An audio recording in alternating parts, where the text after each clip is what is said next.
Ito na ngayon ang sitwasyon sa ilang bahagi ng barangay Tinajero sa Bacolod, Pampanga. Dahil sa magdamag na buhos ng ulan, unti-unti nang tumataas ang tubig sa lugar. Sa mga ganitong panahon sa nakalipas na 5 taon ay balisa na ang padre de pamilya na si June Vasquez. Taon-taon ay walang palya kasi na pumapasok ang baha sa kanilang bahay.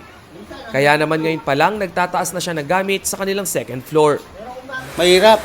Kung wala kang itaas yung bahay mo rito, hanggang sa magbabakwit ka lang. Taon-taon, nung nakaraan taon hanggang dito, hanggang bewang sa loob. Pagkatapos sa daan hanggang dibdib.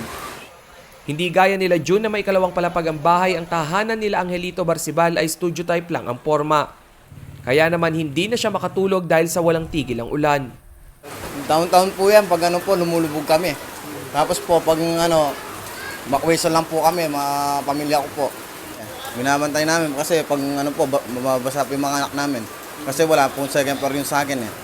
Nakalatag naman na raw ang flood mitigation project ng lokal na pamahalaan para sa dike malapit sa lugar. Medyo napurnada lang ito gawa ng pandemya. Pinasisiyasat din ng LGU ang plano ng National Housing Authority at kung bakit ito naprobahan gayong flood-prone area ang lugar. Pero yun po, since the start na nagawa yan, even during the time na inabutan ko na yan, ganun pa rin po naman ang problema yan. We are doing everything na malesen yung flooding nila. Nagkaroon na rin ng dredging sa ilang waterways na nakapalibot sa barangay upang hindi agad tumaas ang tubig sa lugar na nagiging catch basin tuwing tag-ulan. Nakatakda na rin ang pamamahagi ng doxycycline sa buong bayan upang maiwasan ang leptospirosis na nakukuha mula sa ihi ng daga.